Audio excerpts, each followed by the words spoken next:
Ok. Donc, hier, nous avons ensemble vu le contenu de notre syllabus, ou soit de la matière intitulée Structure de données avec Java 1. C'est C300, n'est-ce pas? Et cette semaine, on est censé voir une présentation globale de Eclipse et une introduction à quoi? À Java. C'est-à-dire les fondamentaux, les bases, tout ce qu'il faut comprendre sur Java avant de se lancer dans la programmation proprement dite avec Java. C'est bon? Donc déjà, quand vous voyez le logo à côté de Java, là, ça représente quoi?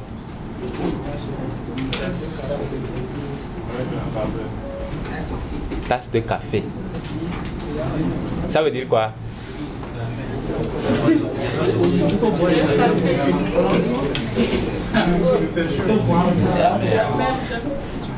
Ça veut dire que si vous faisiez pi là, vous faites 2 pi.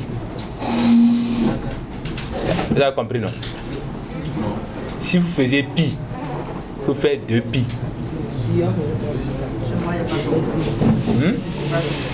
Tu n'as pas compris?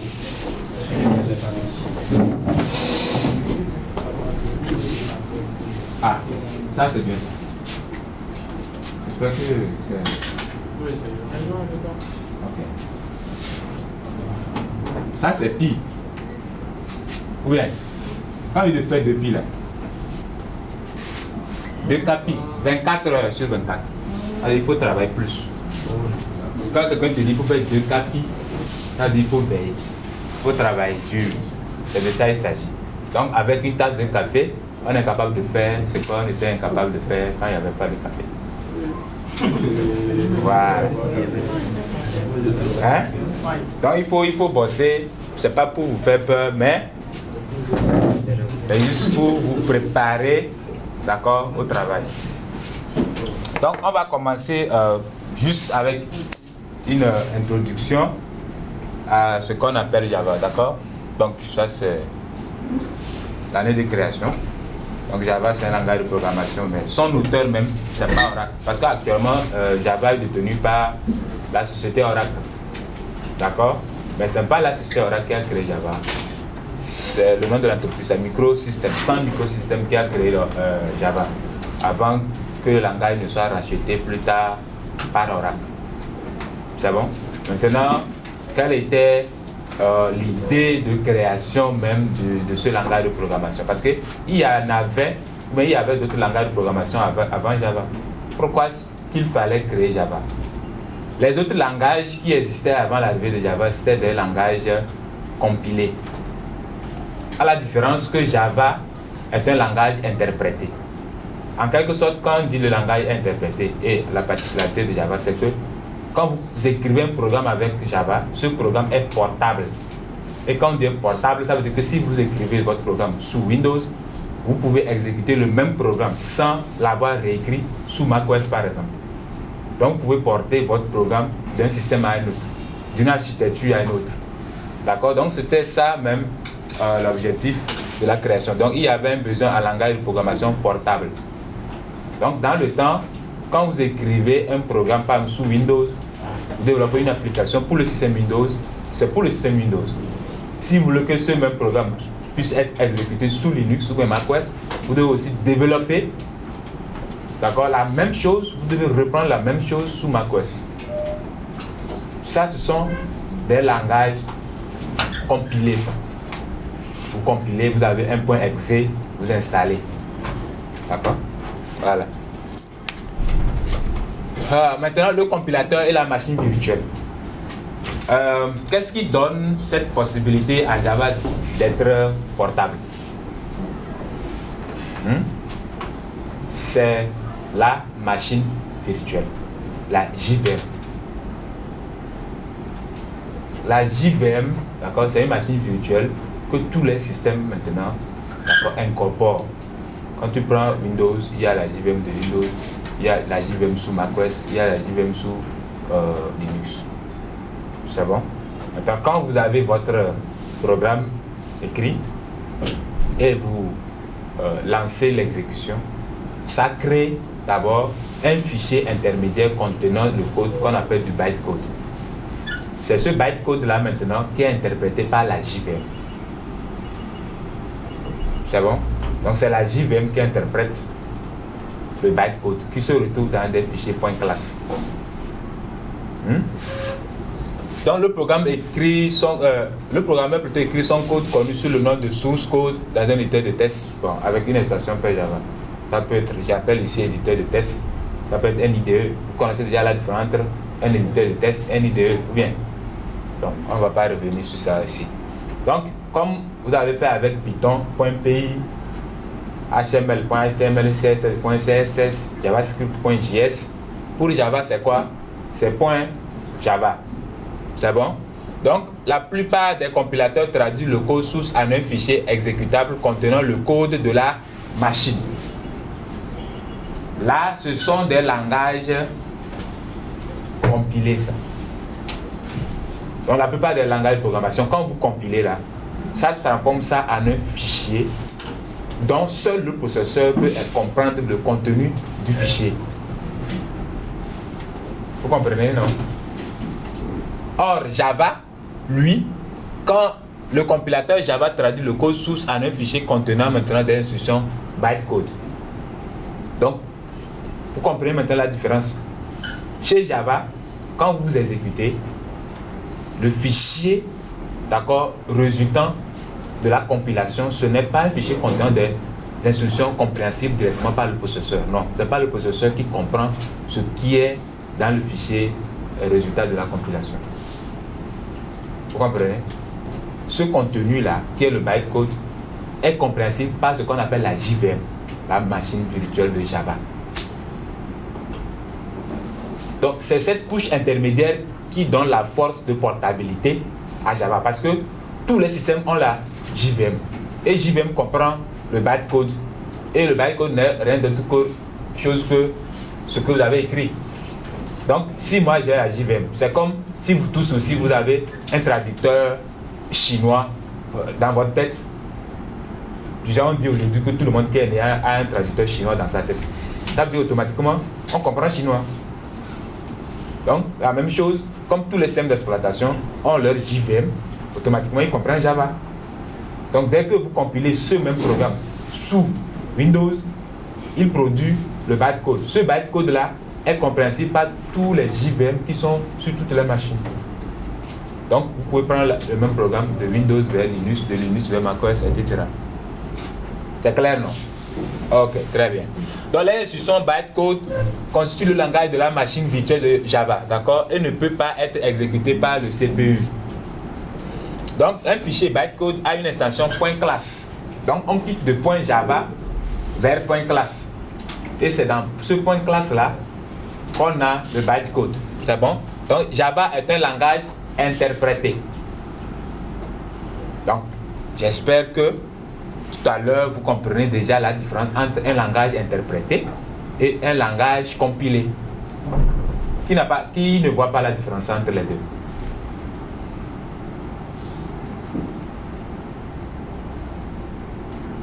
Entre les deux, qu'est-ce que tu as déjà compris?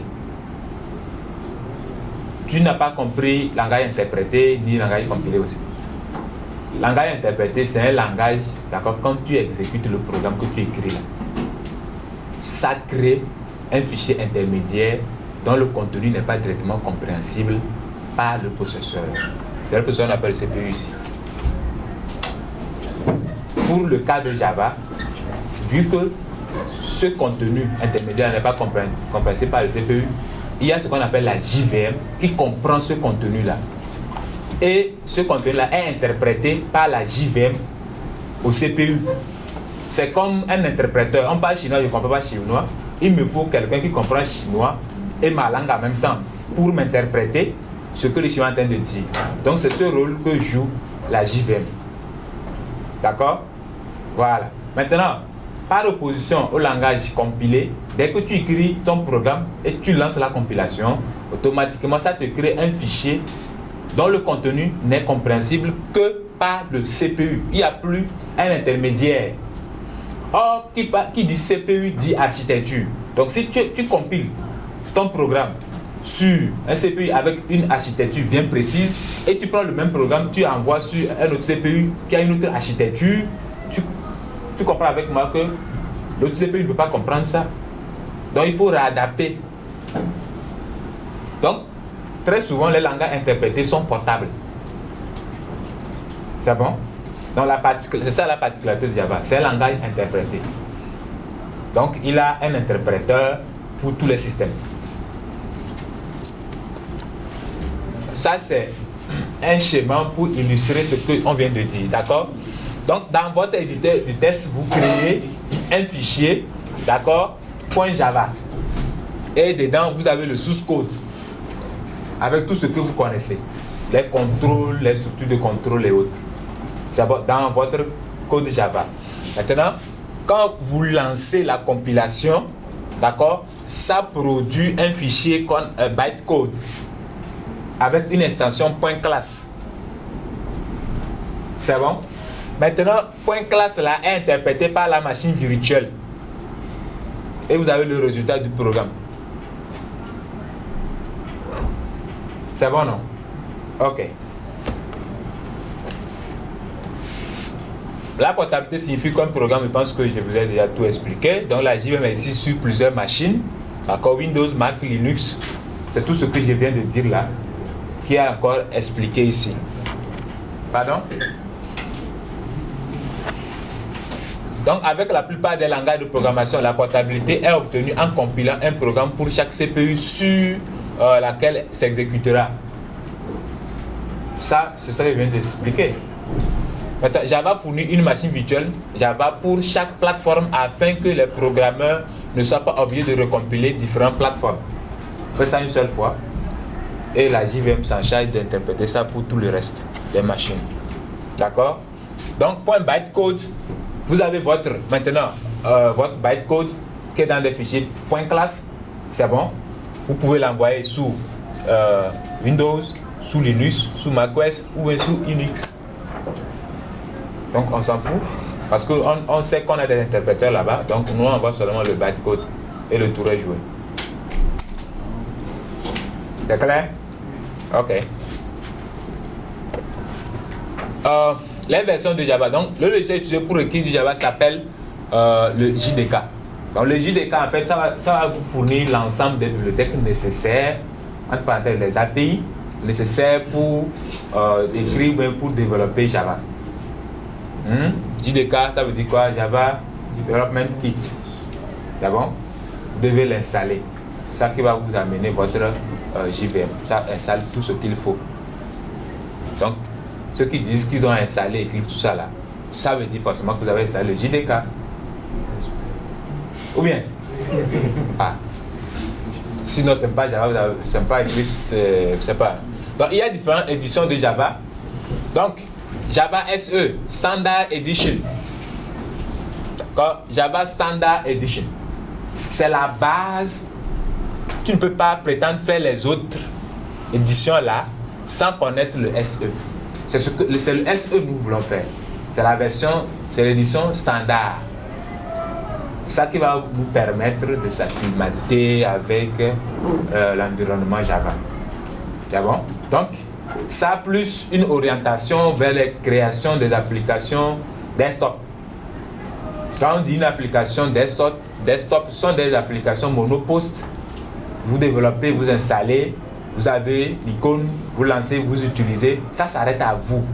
En opposition à une application web qui est sur un serveur et tout le monde peut y accéder en lançant juste son navigateur ou bien son client pour y accéder. Vous comprenez avec moi, non? Application desktop, application web. Vous voyez la différence. Donc, si vous ne maîtrisez que du Java SE, vous faites du desktop. Vous créez des applications monopost. D'accord? Maintenant, Java Enterprise Edition. Certaines fois, les gens, vous allez entendre J2E. Ou bien Java EE. D'accord? Ça, c'est pour des solutions entreprises. Et il n'y a pas une grande différence avec SE. Sauf qu'on a ajouté des éléments pour pouvoir faire du web avec. C'est du SE. D'accord? Dedans, là, dans le J2E, là, c'est du SE on ajoute. Mais on ajoute des bibliothèques et beaucoup d'autres éléments pour pouvoir faire du web. Au lieu de s'arrêter seulement au desktop, on veut pouvoir faire du web avec maintenant. Maintenant, le micro edition, ça c'est pour des développements sur les micros, comment on appelle, les iPads, les petits trucs là, les PDA, pour développer sur des microsystèmes. Comme son nom le dit en fait. Donc, si vous voulez télécharger Java, vous vous rendez sur javaoracle.com. C'est bon? Et là, vous devez forcément vous inscrire. Pour télécharger les choses chez Java, bon, chez Oracle, vous devez forcément vous inscrire. L'ingénierie logicielle, bon, ça c'est une partie que j'ai juste ajouté ça pour qu'on en discute. Parce que quand on dit ingénierie logicielle, c'est vrai que certaines fois on confond les choses à tort à travers. Ingénierie logicielle, c'est quoi en fait? D'abord, la connaissance du langage, oui, c'est un pas vers l'ingénierie logicielle. Mais il y a plusieurs phases dans l'ingénierie logicielle. Depuis l'analyse, d'accord, de la situation réelle jusqu'au service après déploiement. Donc, depuis l'analyse, vraiment, ça, on a brossé ça aussi dans le cours de modélisation de base. Depuis l'analyse, après l'analyse, vous faites l'implémentation. La conception plutôt, d'accord? Ou bien souvent, on utilise un autre terme, les spécifications. D'accord? Après l'analyse, vous faites les spécifications. D'accord? Après les spécifications, maintenant, vous commencez l'implémentation. Après l'implémentation, vous passez au test. Après le test maintenant, d'accord, vous faites maintenant le suivi. C'est-à-dire s'il y a un problème, vous reprenez l'analyse du problème, d'accord, vous faites les spécifications encore, vous implémentez, vous testez, vous déployez. C'est tout cet ensemble-là qu'on appelle l'ingénierie logicielle. C'est juste une parenthèse, d'accord, avec que vous êtes cybersécurité. Vous n'allez même pas prendre des projets d'ingénierie logicielle. Ça, c'est sûr et certain, ou bien? Pas forcément. Il y a certains qui ont des projets en ingénierie logicielle. Ici? Non. Et qui vous encadrent? Parce que c'est nous qui encadrons. On ne dit pas pour le moment. On veut vous dire. Ah, ok. Vous viendrez. On viendra, on voit. Quand le moment viendra. Ok. Nous vous entendrons. Vous viendra aussi. Bon. Java est hautement orienté objet. Mais quand quelqu'un dit programmation orientée objet, c'est que forcément il y a d'autres types de programmation. N'est-ce pas? Oui. Avant que qu'on ne vous parle de la programmation orientée objet, vous faisiez quelle programmation? Procédurale. Et c'est quoi la programmation procédurale?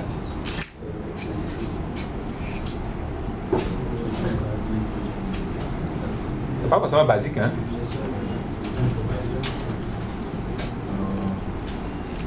La programmation procédurale, oui. D'après moi, dans la programmation procédurale, on utilise une séquence d'instructions qui sera exécutée jusqu'à la fin. Il n'y a pas d'objet qu'on va faire interagir. Ok. Oui, à la connaissance, parce que vous connaissez déjà objet. Si vous ne connaissez pas objet, on vous dit de définir la programmation procédurale. Quand on dit programmation, oui. C'est une programmation en petites parties qui s'exécute dans des petites procédures ou des petites parties qui vont s'exécuter au fur et à mesure, sans faire agir des objets, sans interaction. Sans interaction. Ou bien Ok. sans faire interagir des objets. Je sais que comme tout ça, l'idée hier, c'est ça. Quand on parle de la programmation procédurale, vous avez un fichier rempli de code et les bouts de code, d'accord, sont encapsulés dans les procédures, d'accord, et les résultats de votre procédure font les inputs des autres procédures. C'est-à-dire si j'ai une fonction ou une procédure qui prend l'âge et me dit bonjour monsieur, vous avez tel âge. Peut-être j'ai une autre procédure qui prend en fonction la date de naissance qui calcule l'âge. Or j'ai une procédure qui a besoin de l'âge pour donner l'âge ou pour saluer le monsieur avec son âge.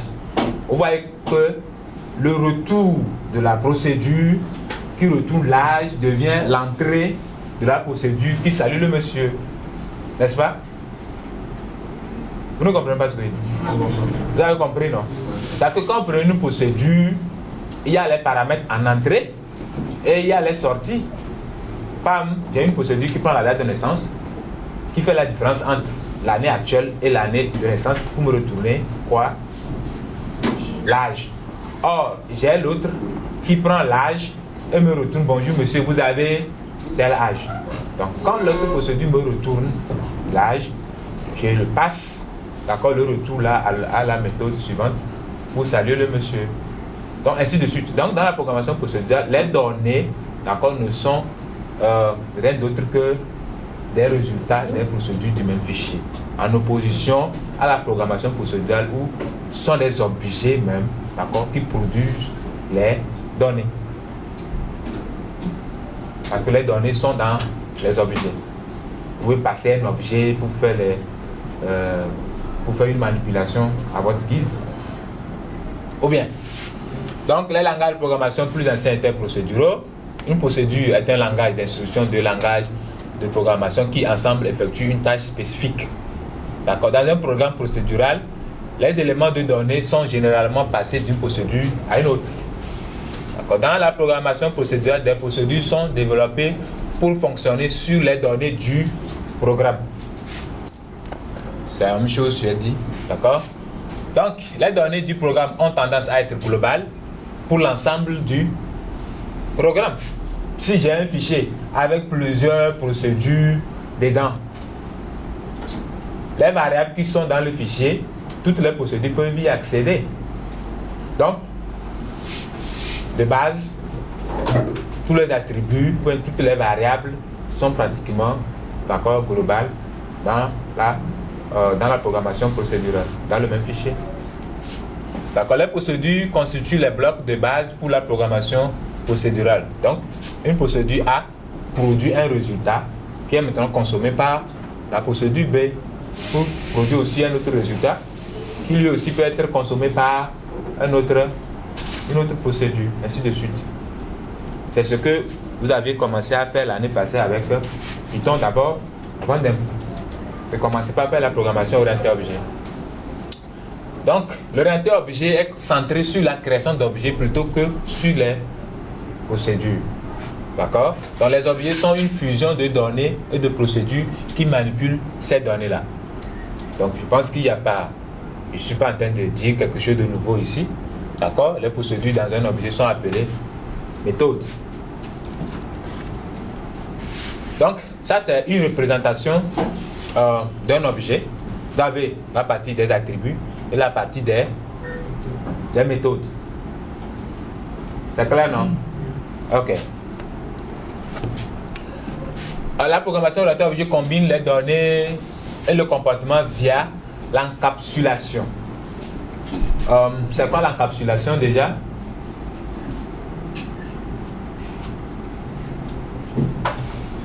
Vous avez fait la programmation orientée objet? On n'a pas parlé d'encapsulation. Si, on a parlé de ça. Ah, et vous regardez. Oui. On peut dire que l'encapsulation, grâce à l'encapsulation, les variables ne sont plus globales, qui est public. Les variables ne sont plus globales ou bien publiques. Ok. Oui, bon, oui. Qui d'autre peut ajouter?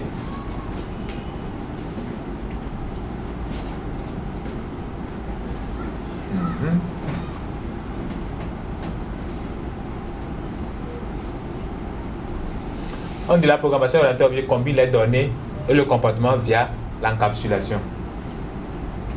Quand on dit encapsuler, ça veut dire quoi? C'est quand vous mettez quelque chose et puis vous mettez ça dans une boîte.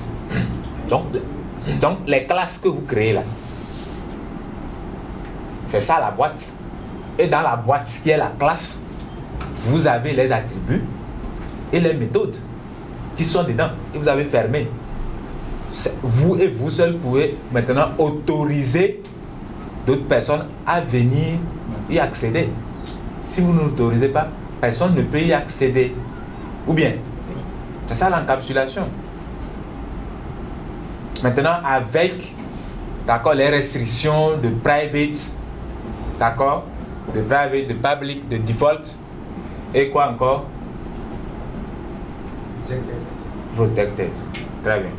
Pour l'héritage. Très important.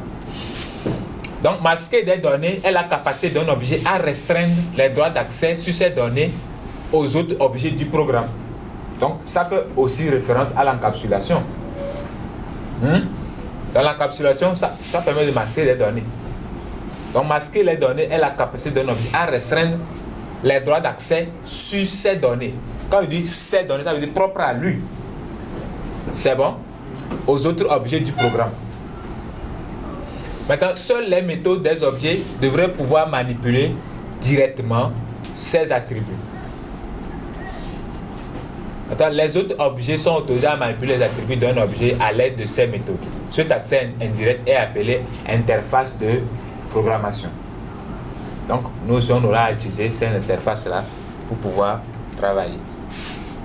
Donc, différentes parties d'un programme Java. D'accord, un fichier de code source Java contient une ou plusieurs classes Java. Retenez ça. On dit un fichier de code source Java contient une ou plusieurs classes Java. Ça veut dire dans un même fichier, on peut avoir plusieurs classes.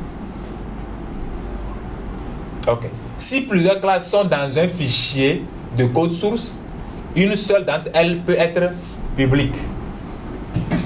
Vous avez compris? Ok. Donc la classe publique et le nom de fichier, il y a une répétition ici, du fichier de code source doivent correspondre.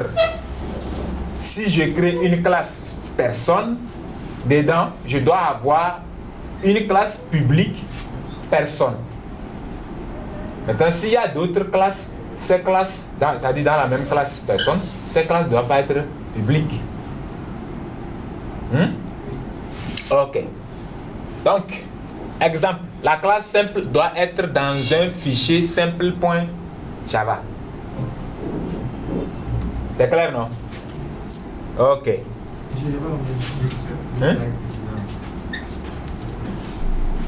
Exemple là.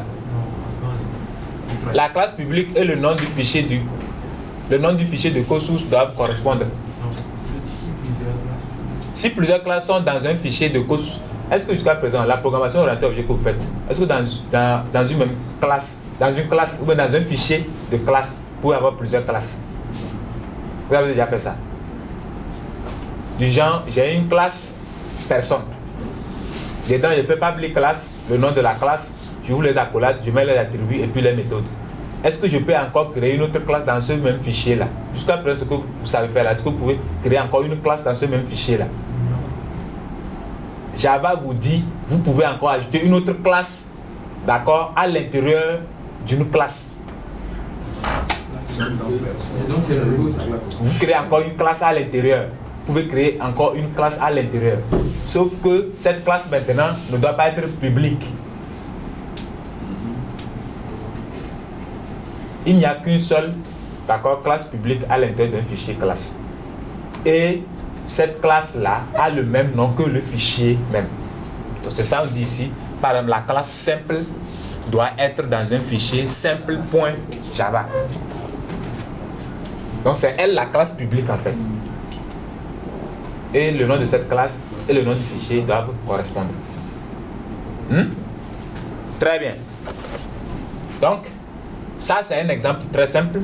Dans le, vous avez une classe simple.java et maintenant vous avez public class simple. D'accord? Et vous avez une méthode, la méthode main.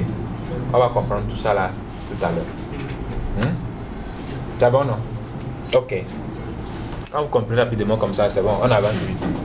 Petit rappel, Java est un langage qui respecte la casse. Ça, vous savez, non? Ça respecte la casse. Ça veut dire quoi? Que Java respecte la casse. Ça voudrait dire que si par exemple tu mets une variable avec une lettre majuscule au début et tu voudrais rappeler cette variable quelque part d'autre et tu mets le nom de la variable avec une minuscule, Java va te faire sortir une erreur. Très bien.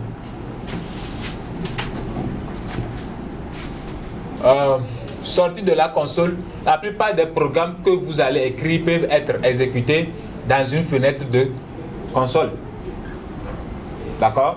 Je peux tout à l'heure, je peux utiliser, comment l'appelle-t-on? Notepad, j'écris mon programme Java, je peux l'exécuter par l'invite de commande. Au lieu d'aller directement dans l'éditeur par Eclipse ou NetBeans ou IntelliJ, tout ce que vous voulez, pour exécuter, je peux. Pardon, VS Code, vous passez pas. Bon, on va tester ça tout à l'heure. D'accord?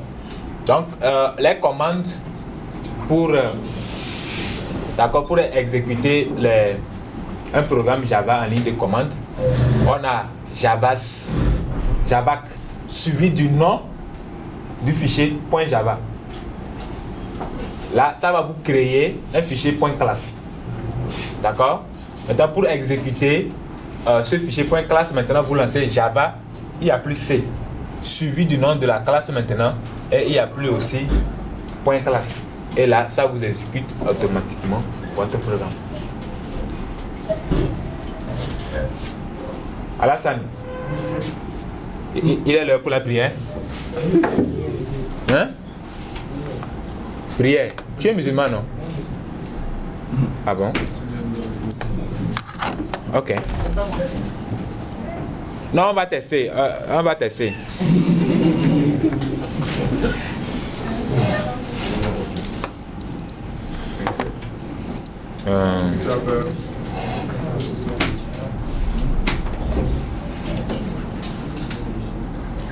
Attendez, on va voir.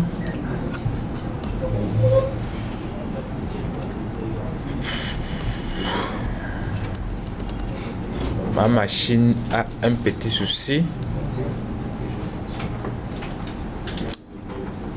Monsieur, Oui. on va commencer le cours, on va travailler comme si on n'avait jamais programmé. Quand on va commencer le cours? On n'a pas encore commencé. Bon, on est en train de voir, on est en train de faire une introduction. Quand on va commencer par coder, tout ça, on va faire comme si on n'avait jamais codé. Comment c'est possible? On ne peut pas faire ça. Genre, On a mis prérequis exactement. CC 242. Mais moi, je vais faire comme vous n'avez jamais programmé Java. Ça, c'est sûr. C'est ça. Mais dire que vous n'avez jamais programmé, c'est pas possible. Java, là, on a jamais fait. Ça, c'est sûr. Vous n'avez jamais programmé Java. C'est vrai aussi. Donc, je ne suis pas en train de vous voir comme des experts en Java. Exactement. Voilà. Si vous voyez comme des experts en Java, tout ce qu'on vient de faire là, ce sont des béabas. Je pouvais sauter ou bien.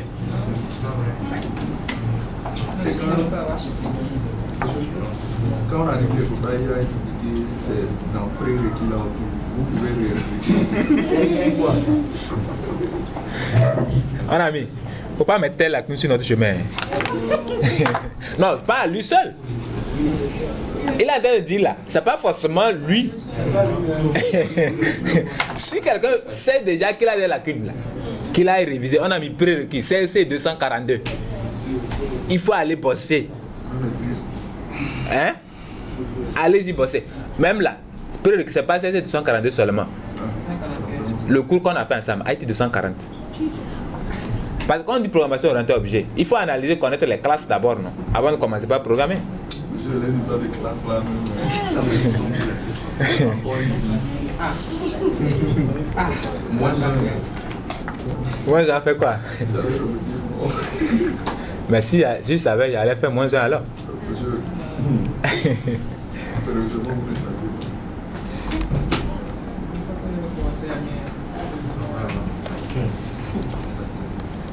Sinon la programmation Java, il n'y a rien plus intéressant que ça.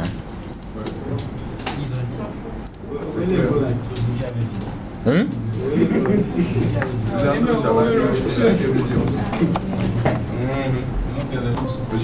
Si, tout ce que vous avez à faire, il faut aimer la chose. Entre Java et PHP quoi? Plus doux. Personnellement, Java est plus doux pour moi. Parce que la façon dont... Même Java aussi est serveur. Oui, Java est serveur. La façon dont PHP fait pour appeler ces méthodes, il faut mettre tiret, quoi, pour aller appeler une méthode. Avec Java, là, tu mets point, tu appelles ta méthode, tu passes. Ça dit, moi, je me sens plus à l'aise. Mais, ces derniers moments, la plupart de mes projets que je fais, c'est en PHP. Ça dépend de l'envergure du projet. Si c'est un projet, un petit projet. Mais quand il s'agit des projets entreprises, c'est-à-dire grandeur nature, voilà, où il y a beaucoup de services derrière à manipuler avec des microsystèmes et autres. Mais ça, Java, il n'y a pas à réfléchir. Il faut savoir classer les langages de programmation. D'accord? Quand vous prenez côté client, HTML, CSS, JavaScript, c'est ça. Quand vous prenez les logiciels, d'accord, tu vas utiliser Java Entreprise, d'accord. Et maintenant, les applications web, bon, Java est très utilisé dans les applications web aussi, mais des applications web vraiment robustes. Mais de petites applications, just pour gagner quelque chose là, c'est PHP. C'est PHP. Maintenant, côté système, c'est C, C++. Tu veux développer un système d'exploitation, ou bien tu veux écrire des trucs sous système, c'est le C et le C++. Maintenant, si tu veux faire le traitement des données, Big Data et autres, là, tu prends Python. Donc, il faut mettre chaque langage à sa place. Mais cela ne veut pas dire que tu ne peux pas utiliser Python pour développer une application. Tu peux même, les gens utilisent Java même pour faire du Big Data. En termes de rapidité, Java est plus rapide que tous les autres langages. C'est-à-dire, bon, pas tous les autres, C là, c'est rapide. Mais Java est plus rapide que Python. Python est facile. Python est très facile. Ah, mais c'est ce que vous aimez, non? La facilité. Ouais, c'est ça. Il ne faut pas aimer la facilité. Bon, ce qu'on va faire, on va profiter d'ici, voir l'interface. Je vais expliquer juste certains trucs sur Eclipse. D'accord? Pour nous permettre déjà, pour des tests, de petits tests, hein, pour pouvoir créer une classe, pour pouvoir créer un projet. Parce que Java, là, tu ne peux pas créer un projet ou à exécuter sans passer par une classe. Tout est classe. Donc, on va profiter rapidement, voir un peu l'interface d'Eclipse.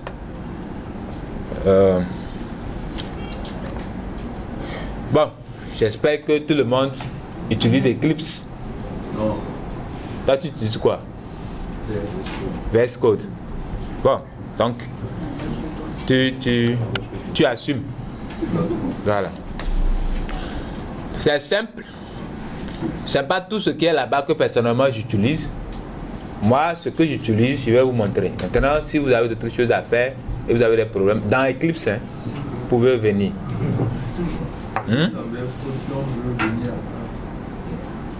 Si c'est ton programme qui cause problème, tu peux venir. Mais si c'est ton VS Code qui te cause problème, est-ce que j'utilise VS Code? Voilà, toi, tu as compris.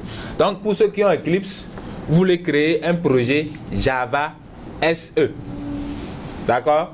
D'abord, vous lancez votre Eclipse. Vous avez plusieurs fenêtres ici. Le mien, est en anglais.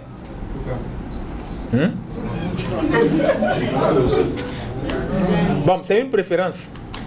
C'est une préférence. Il y a des serveurs aujourd'hui, tu veux faire un hébergement, tu mets tes choses en français, il y a plein de choses qui ne marchent pas. Ça ne marche pas. Donc, il vaut mieux aimer l'anglais. Même les variables, tout ça là, vous les mettez en anglais. Donc, vous pouvez aller dans... Chez moi, c'est File. Pour ceux qui ont ça en français, ça sera fichier. C'est bon. Il y a New. Dans New, là, il y a plusieurs éléments, d'accord? Pour ceux qui n'ont jamais créé un projet Java, pour moi, je vois déjà Java Project en première position parce que j'ai l'habitude de l'utiliser. Pour ceux qui ne l'ont jamais utilisé, c'est la première fois qu'ils lancent. Vous pouvez ne pas voir Java Project en première position, vous allez voir seulement Project, peut-être, en première position. Pour ceux qui ne le voient pas, vous pouvez aller dans Order. D'accord? Vous allez le chercher, vous allez le trouver. Est-ce qu'il y a quelqu'un qui est dans le cas actuellement? Bon, ok, très bien. Donc, vous prenez Java Project, vous faites seulement Next. Maintenant, le nom du projet. Maintenant, vous mettez le nom du projet. Moi, je vais l'appeler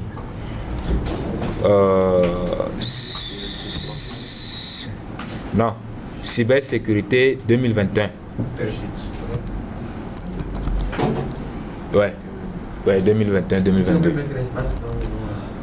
Pourquoi toi tu mets espace?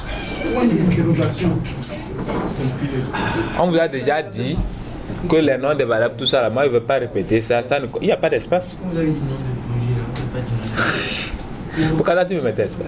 On peut utiliser Utilisez tout ce que vous allez utiliser. La machine ne va pas s'exploser, vous allez voir le résultat. Si ça marche, allez-y.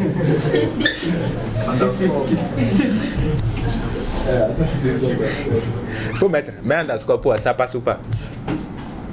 Parce que moi, mettez chez moi, on va voir.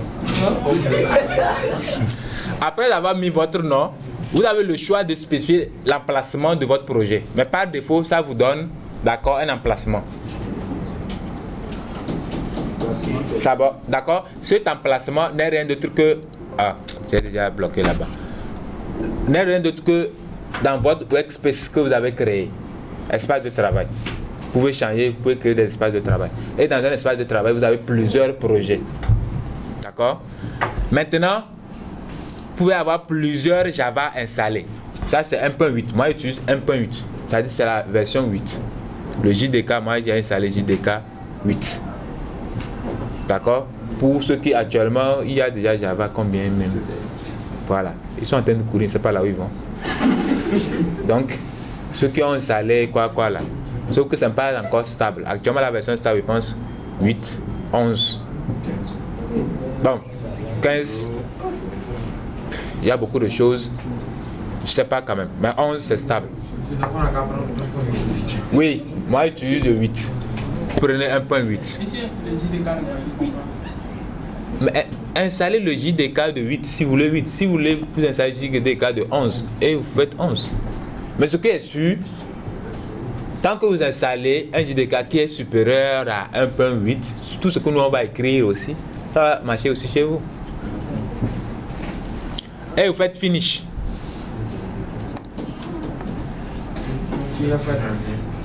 Hein? Pourquoi? Il y avait Next. Clique, tu vas voir. Maintenant, vous avez le projet qui est créé. D'accord? Le projet étant créé maintenant, on va créer une classe à l'intérieur du projet. C'est bon? Faites clic droit. Oh, ma machine a des soucis. Hein. Et maintenant, vous cliquez sur classe. Pardon?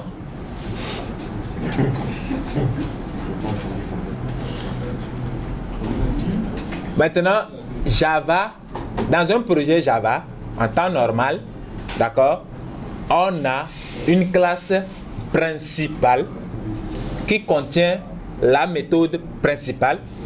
Et principal en anglais, ça veut dire main. D'accord? Donc c'est le point d'entrée de tout projet Java. Donc dès que vous lancez l'exécution, c'est cette classe plutôt qui est exécutée en premier. D'accord? Et c'est dans cette classe maintenant que vous allez faire appel à toutes les autres classes pour l'exécution de votre projet. C'est bon? Donc ici, comme c'est ma première classe que je suis en train de créer, moi je vais l'appeler projet. Vous pouvez l'appeler comme vous voulez. Principal, vous mettez le nom que vous voulez. D'accord? Moi je donne ce nom, souvent projet.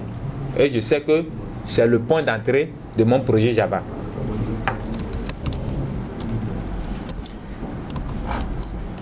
Donc par convention, le nom de classe commence par une lettre majuscule. Donc par défaut, pour le moment, on n'a pas encore vu la visibilité des classes. Vous laissez public. D'accord? Donc la super classe object. Toutes les classes par défaut ont une super classe qui est object. On va comprendre tout ça. Maintenant, cocher public static void main. C'est ça la classe principale, la méthode principale, ou bien la méthode main. Vous cochez et vous faites finish. Là, nous venons de créer une classe Java.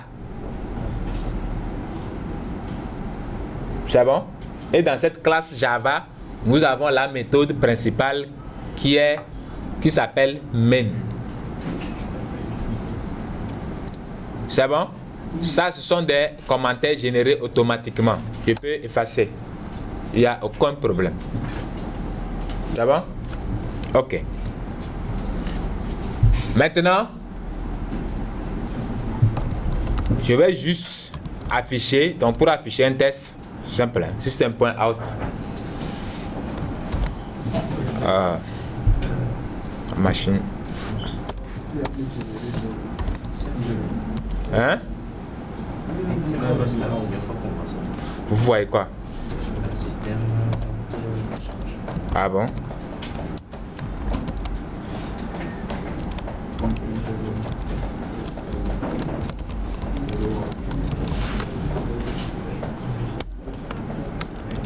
Voilà. Donc ça c'est juste pour afficher le mot, ou la phrase, je sais pas, hello world. C'est bon? Voilà. Maintenant, ça, vous avez un bout de code qu'on peut exécuter. Donc, pour l'exécuter, vous prenez simplement, je pense que j'ai plusieurs projets ici. Ok. Pour ne pas, parce que certaines fois, quand ça est comme ça, et tu prends une classe ici, ça va aller exécuter un autre projet qui existe déjà. D'accord?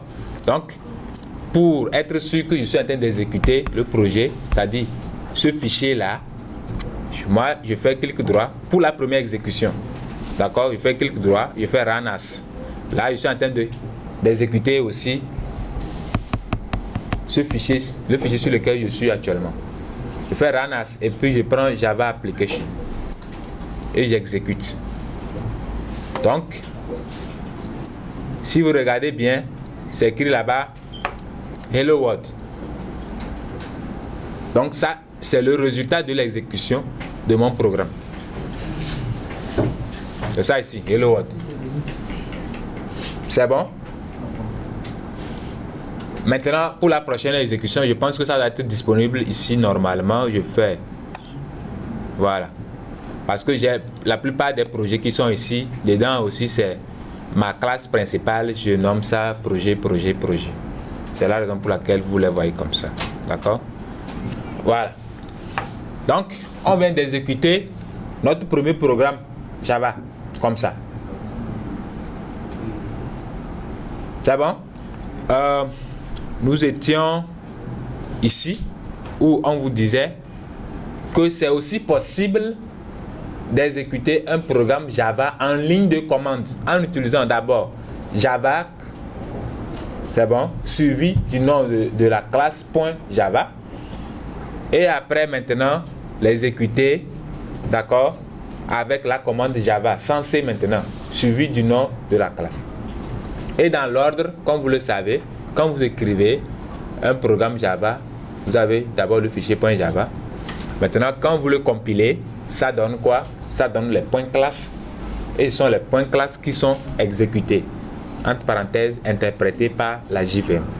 Donc, on va tester ça et ensemble, on va voir ce que ça va donner. Donc, ce que je vais faire, je vais copier ce programme-là dans... qu'est-ce qui se passe? Voilà. Je vais copier ça. Je vais l'enregistrer. Où est-ce que je vais l'enregistrer? Ok, très bien.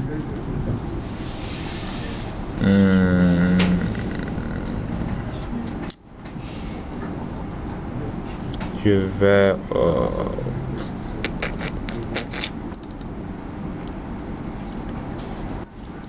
je vais l'appeler, il va appeler TPCS 2021-2022.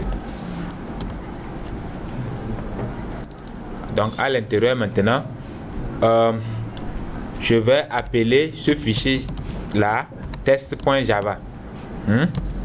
Donc ça c'est un fichier Java. On suppose que c'est mon programme Java qui est écrit à l'intérieur comme ça. C'est bon? Maintenant, on a dit que la classe publique, d'accord, doit avoir le même nom que le fichier lui-même. Donc, qu'est-ce qu'il faut faire? Il faut que je change classe projet là par quoi? Test. C'est bon, non? Ok. Maintenant, on va aller chercher notre ami là et puis on va l'exécuter.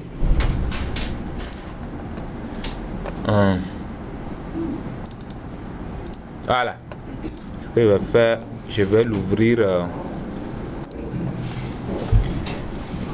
Je vais ouvrir directement à l'emplacement là. Bon, ça peut être, ça c'est le PowerShell. Ça peut être votre CMD et autre. Voilà. Donc là, comment c'est quoi? C'est Javac. Ou bien suivi du nom du fichier .java, ou bien comme ça. Voilà. Et on lance l'exécution. Donc, il a fini l'exécution en temps normal. Voilà, on a un fichier .class qui est généré. Dans ce fichier .class, on a les quoi? On a quoi? Le bytecode. C'est bon? Ok. Maintenant, si je veux voir le résultat, maintenant, je écris quoi? Java. Et puis, je mets seulement test sans mettre maintenant l'extension. Ça a affiché quoi? Donc, la même chose que j'ai fait sur Eclipse en appuyant seulement exécuter. Ici, j'utilise d'abord le compilateur de Java qui est Javac. Et maintenant, je l'exécute avec Java. C'est clair? Très bien. Donc, il fallait cette parenthèse pour vous expliquer un peu ici. Maintenant, les séquences d'échappement. Le /n. Oui. Ça, si on écrit notre code dans Eclipse, on ne peut pas l'exécuter avec la ligne.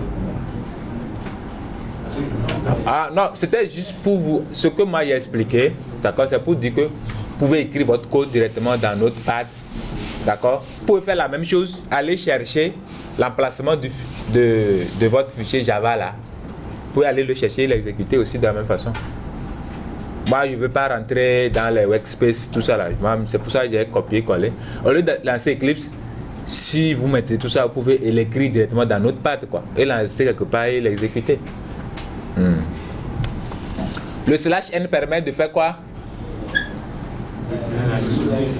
Hein? Revenir à la ligne. D'accord? Ok. Et /t? Tabulation. Normalement, le /n, le /r jouent pratiquement les mêmes rôles. D'accord? Sauf que ici, c'est au niveau du pointeur. Le /r. Ça vous ramène le curseur au début de la ligne actuelle. ça fait la même chose du point de vue résultat, d'accord? Ça fait la même chose que le /n.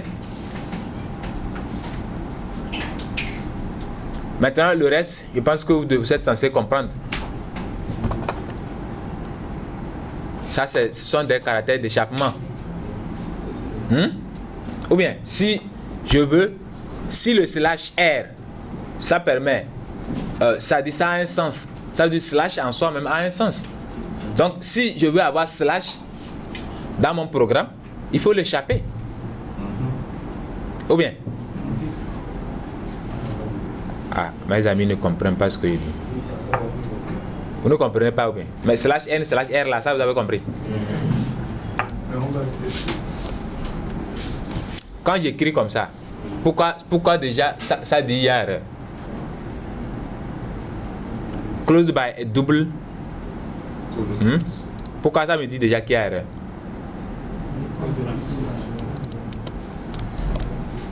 Or, moi, je veux avoir slash dans ce que j'écris là. Pardon? Maintenant, je mets 2 slash, il n'écrit plus. Slash a un sens. Ça doit être suivi, d'accord, par un caractère, comme ça, pour exprimer quelque chose. Maintenant, si vous voulez avoir un slash, c'est qu'il faut l'échapper. Donc, il faut mettre 2 slash. Comme ça, à l'exécution, vous verrez slash affiché. Si vous voulez avoir slash dans le truc. C'est bon? La même chose, si je mets comme ça va causer problème aussi. Si je veux avoir les griffes comme ça va causer problème. Double côte comme ça ne marche pas. Il faut l'échapper. Donc, je fais comme ça. C'est ça, on est en train de vous expliquer ici. Il fallait faire quoi?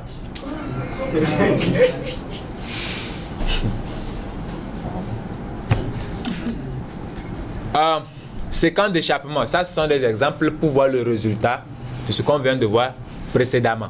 D'accord? Donc, this are our top sellers. Donc, si vous faites un /n, ça vous ramène à la ligne. D'accord? Et quand ils reviennent à la ligne, ils font un /t pour faire tabulation vers devant. Donc, ça laisse un peu d'espace. Donc, ça affiche Computer Games. /n pour revenir à la ligne. /t pour faire tabulation encore. Ça affiche Coffee. /n, ça revient à la ligne. Et /t, ça fait tabulation encore. D'accord? Et ça affiche ce que vous voyez.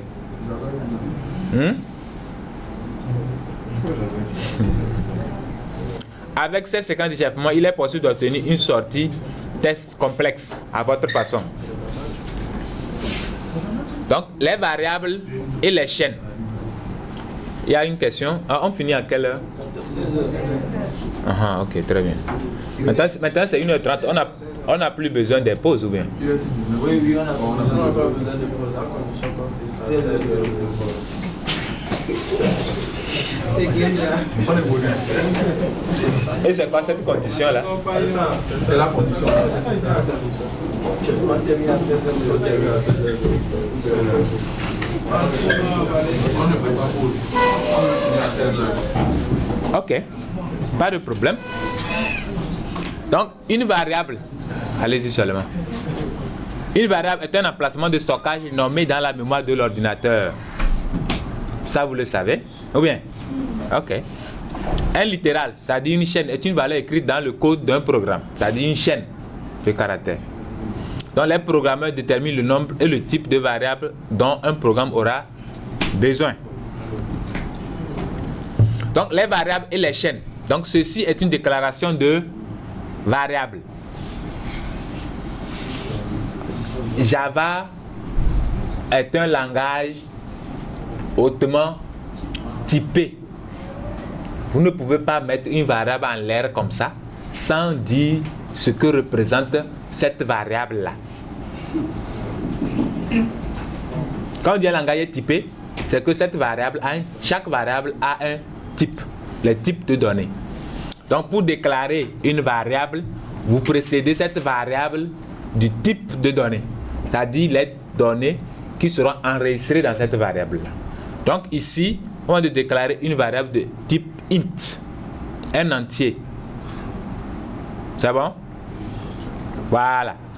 Et maintenant, la valeur 5. Donc, on a affecté 5, d'accord, à la variable value. Donc, la valeur 5 est stockée dans la mémoire à une position ici. Donc, ceci est une instruction d'affectation. Value égale 5. Donc, on déclare la variable, on affecte, d'accord, on affecte une valeur à la variable. En Python, vous êtes capable d'écrire ça là directement, sans passer par ici. Mais ici, oui, merci. Vous ne pouvez pas écrire ceci sans avoir écrit ceci. Soit vous combinez les deux en mettant seulement int value égale 5. C'est bon? Très bien. Donc, system out print the value is system out print ln value. Donc, ça vous affiche la valeur. C'est bon? Ok. Oui. Oui. Ah, ok. Très bonne question. Pourquoi certaines fois on met print, certaines fois on met print ln. Le ln là, c'est line, revenir à la ligne. Si tu mets print, les exécutions seront enchaînées. Mais quand tu mets print ln, ça revient à la ligne à chaque affichage. Print ln, c'est comme le /n qu'on met là. C'est lui on a mis dans le print qui devient print ln. Là, tu reviens à la ligne à chaque. Tu peux tester, tu mets print, tu vas voir que les choses vont s'aligner sur la même ligne. Ok. D'accord? Donc, quand vous mettez une information entre double quotes, donc cette information sera affichée telle qu'elle est placée. Mais ici, quand on met system.out.println value, vous voyez que ce n'est pas value qui sera affiché, mais son contenu. Et son contenu, c'est 5. Donc, ceci s'appelle une chaîne de caractères, un littéral. Une chaîne de caractères littérale. D'accord? Et ça, c'est une variable. Voilà. Ça va afficher la valeur 5. Remarquez, pas de guillemets sur le nom de la variable. On a mis guillemets ici, mais on n'a pas mis guillemets sur le nom de la variable. C'est bon, non? Ok, très bien. L'opérateur plus. Donc, le plus s'utilise de deux façons ici. Ou bien, le plus a deux rôles. Plus pour faire les additions et plus pour concaténer. Ça, vous le savez déjà, non? Si l'un des côtés de l'opérateur plus est une chaîne, le résultat sera une chaîne. C'est bon? Ok. Donc ça va afficher hello world. Donc on concatène hello et world. Ici ça va afficher des values is.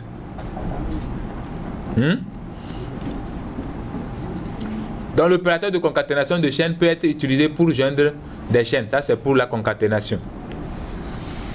15h46. Ok. Donc les identifiants. Les identifiants sont des noms définis par le programmeur pour les classes, les variables, les méthodes. Donc, les identifiants ne peuvent pas être les mots-clés de Java. Les identifiants doivent respecter certaines règles. Un identifiant doit contenir uniquement que les lettres de A à Z ou de grand A à Z, à grand Z. Chiffres 0 à 9, underscore ou le signe $. C'est clair? Ok. Donc, le premier caractère ne doit pas être un chiffre. Les identifiants respectent la casse. Liste personne est différent de liste personne avec grand L, comme elle avait dit. Donc, hein? Dans le second liste personne, il n'y a pas. C'est une erreur. C'est juste pour dire que s'il y a grand L et petit L, c'est différent. Ne peut pas contenir d'espace. Délégué, tu bois seul, ou bien? C'est comme ça on est délégué, on mange, on laisse la population.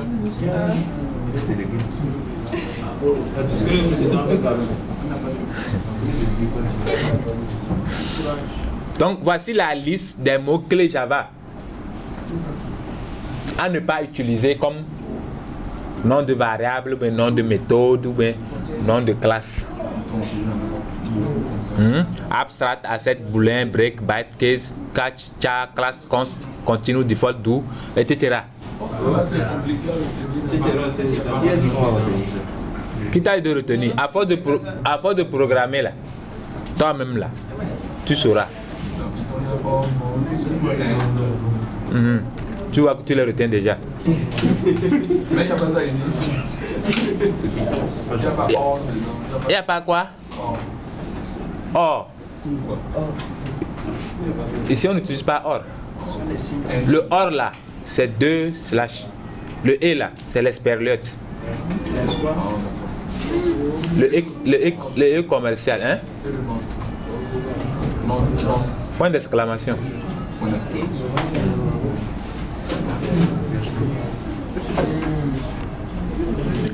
Les noms des variables doivent être descriptifs. Ça, c'est une convention. Ce n'est pas une obligation, c'est une convention. Les noms des variables doivent être descriptifs. Les noms des variables doivent commencer par une lettre minuscule, puis passer à majuscule par la suite. Exemple, int, to, tax.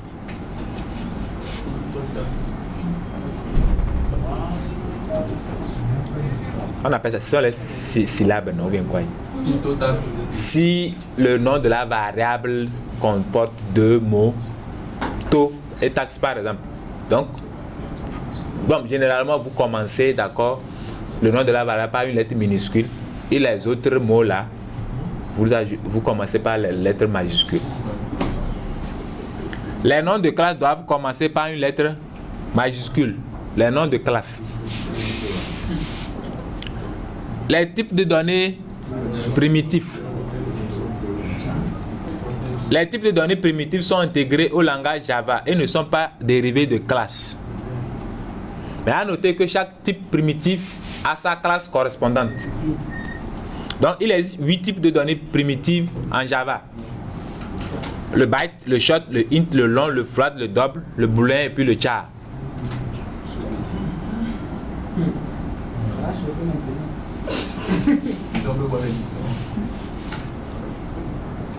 La différence, cette différence, on a déjà parlé de ça en MySQL.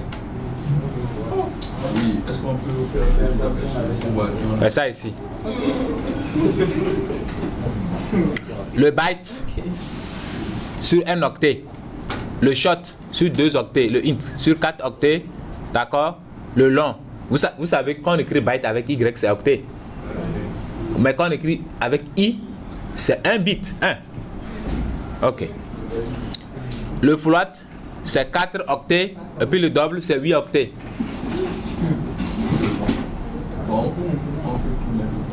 Donc vous avez compris? Ok. Dans le type booléen, Java peut avoir 2 valeurs, true ou false. Les types de données char. Donc les types de données Java, char permet d'accéder. Pardon? D'accéder à un seul caractère. Les données de type char sont placées entre simple quotes. Exemple A, B, C. Mais quand c'est une chaîne de caractères, c'est entre double quotes. Les opérateurs arithmétiques. Java a 5. Plus, moins, fois, divisé et puis modulo. Les opérateurs arithmétiques sont appelés opérateurs binaires parce qu'ils doivent avoir 2 opérandes. Ou bien, division entière. Ça, vous le connaissez. Quel sera le résultat de l'opération suivante? 1 sur 2. Division en 0.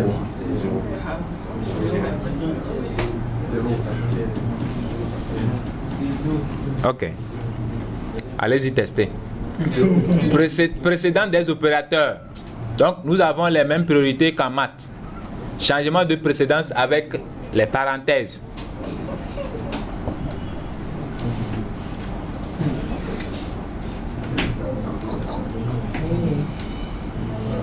Oui, toi, viens. Oui, oui.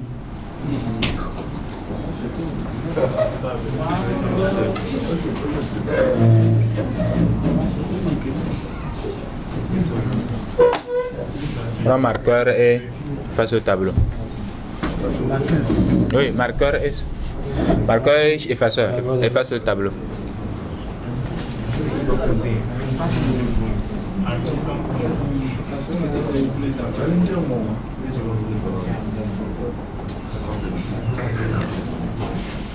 X égale moins 4 plus 4 modulo 3. Tu regardes où? Pourcentage 3. Fois 13 plus 2. Calcul, on va voir ça va donner combien?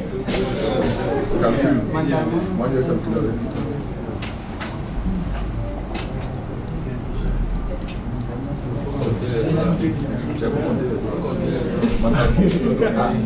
C'est moi là. C'est comme ça, mentalement, ça fait 11.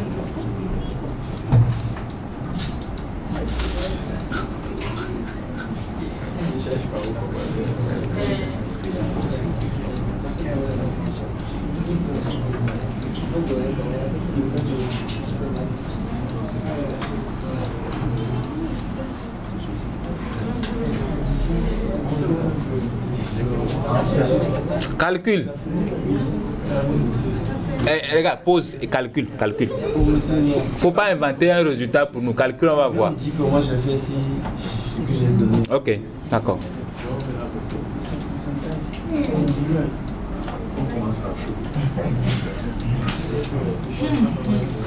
Non, ça fait 11.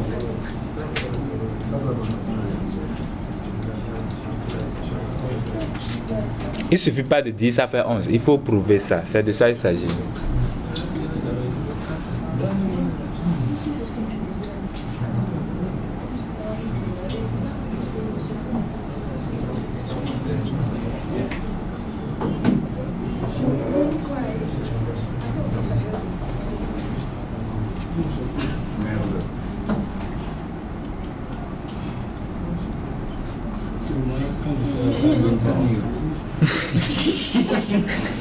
Ouais, tu as trouvé combien?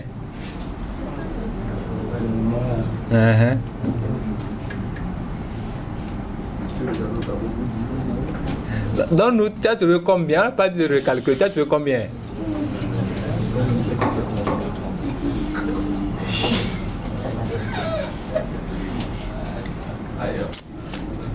Pourquoi c'est compliqué de donner ce que tu as trouvé? Parce que c'est faux.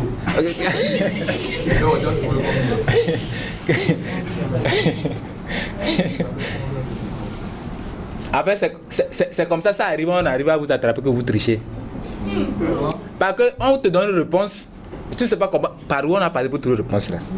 Tu fais glama, tu me réponds pas que tu as trouvé. Oh, ça n'a rien à voir avec ce que tu as écrit. C'est la science. C'est le temps qui fait qu'on fait l'auto. Mon ami, donne-nous la réponse. Comme tu as trouvé combien? Donne, on va corriger ensemble. Donnez une réponse.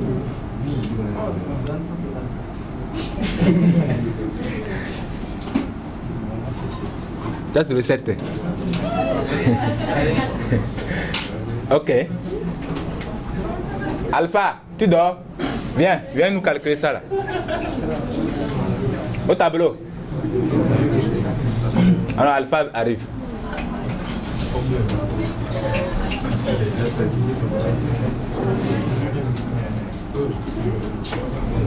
Quoi? C'est maintenant?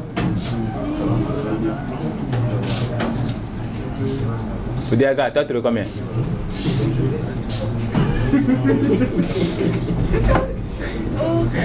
Il y a quoi? Tu as trouvé combien?